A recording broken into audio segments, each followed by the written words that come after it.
欢迎收看02年女生只办婚礼不领证，和于笑男老公吵架冷战第12天，回娘家和爸爸发生争执，回县城的一天如何度过的？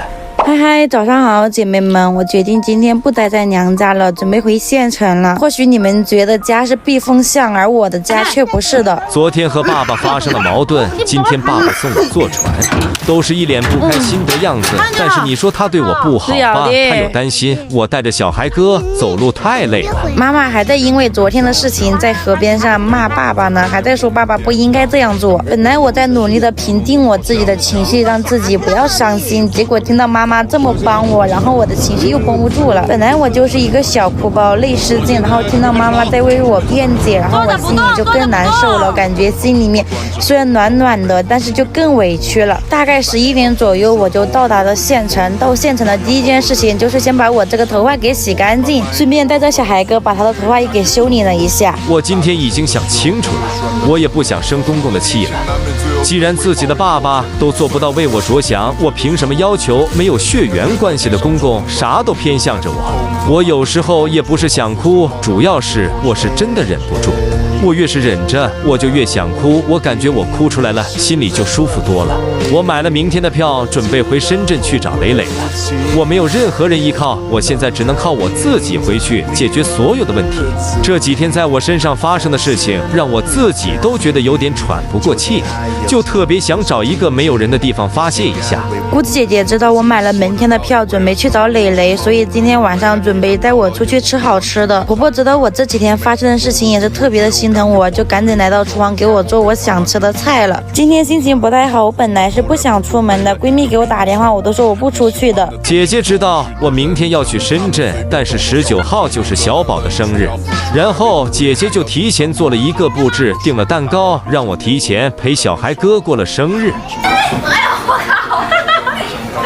哇，快乐宝贝！我快点不要紧，我把你头发切，我在这里，我在那儿。今天这些全部都是姑子姐一个人安排的，心里面暖暖的，至少是有人在意我的感受。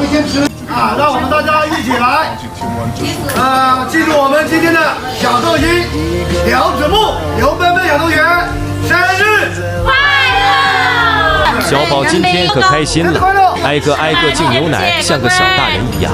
虽然是提前过生日，但是他也是很开心，有这么一个懂事的小宝，我现在什么都不想追究了。一天一天的看着小宝越长越大，越来越懂事，心里就特别感慨，我是怎么把他养这么大。生日快乐，小宝！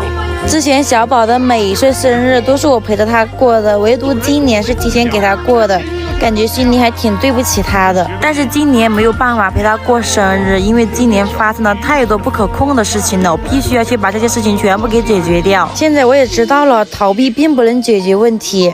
因为我明天的票我喝多了，怕耽误坐高铁，闺蜜就只能和我姐姐一起喝。她这几天心里也压了很多不开心的事情。人在倒霉的时候喝凉水都塞牙，我不知道怎么搞的，突然就发烧了。闺蜜今天喝的还挺多的，然后她就在我腿上开始哭了，我让她回家，她也不回家。我这个闺蜜什么都好，就是喝多了容易发疯。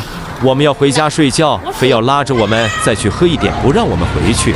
要不是因为我买了明天的票，我也想喝个酩酊大醉，把一切的烦恼都忘记，这样我就不用难受了。因为闺蜜喝多了，一直不愿意回家，我说我送她回去，她就是不回去，我就只能把她带到家里面来喝了。我自己本来就挺不开心的，结果看着她哭，然后我的眼泪也绷不住了，就跟着一起哭了。以前我们在一个村里的时候，不开心我们俩都会互相诉苦，但是现在我们在一个地方，只能都憋在心里。在我家里面喝到了2点钟，我们诉苦也诉到2点钟，然后我就把她送到楼下，她老公就来接她了，她终于肯愿意回家了。